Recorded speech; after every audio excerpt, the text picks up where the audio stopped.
its crown and saw that it was good indeed. Genesis chapter 1, verse 31. But there was a point where it wasn't quite good enough. Do you remember? It was the time between the creation of man and the creation of woman. God made man, saw that he was alone, and decided that wasn't good. Chapter 2, verse 18. And this is where that second word comes in. This is the oldest human utterance. And the man said, "This one at last is bone of my bone and flesh of my flesh. This one will be called woman, for she was taken from man." Verse 23. You can likely see from the formatting in your Bible that this is Hebrew poetry. This means that the first recorded human words spoken were actually sung. The oldest human words in recorded history were a love song. You can practically hear Etta James's soulful voice sumptuously spilling over the text, "At last. Bone of my bone, flesh of my flesh."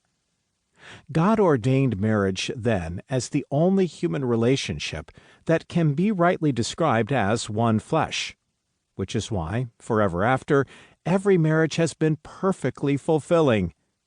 Okay, sorry, I know I lost you there. Baby, don't hurt me.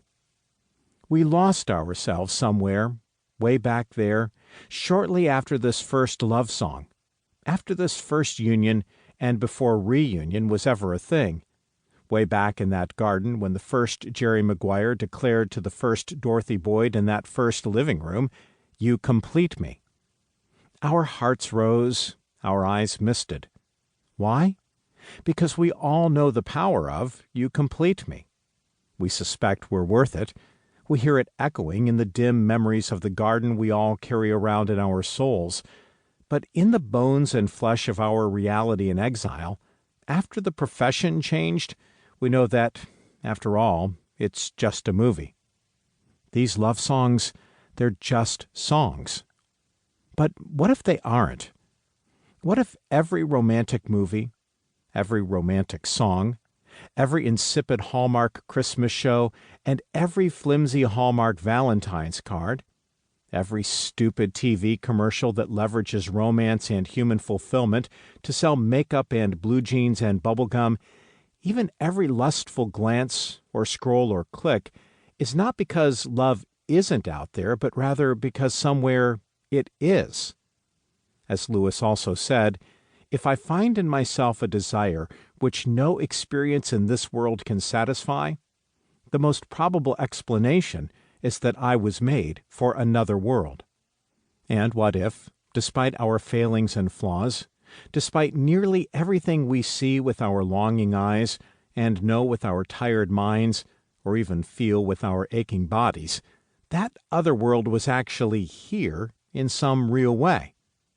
Would that make your day? At last? I don't know what has brought you to listen to this book. I don't know if you feel loved right now or if you've ever felt loved, but I'm willing to bet you have at some moment felt unloved. At some point, maybe right now, you've had the nagging thought that love is a myth, a rumor, a haunting. Maybe love songs make you cry, or make you angry, or make you sick. Maybe love songs feel painful. Every time you hear one, it adds insult to your emotional injury. Have you had love but lost it? Or do you have it, but it's not quite scratching the existential itch you thought it would? Maybe you've wondered, like I once did, if you could ever be loved, or if you could ever love in return. Well, you can. Come walk beside me for a while. Chapter 1. What's love got to do with it? Now these three remain: faith, hope, and love. But the greatest of these is love. 1 Corinthians chapter 13, verse 13. There is no escape from the conclusion that ultimately love is the only real power.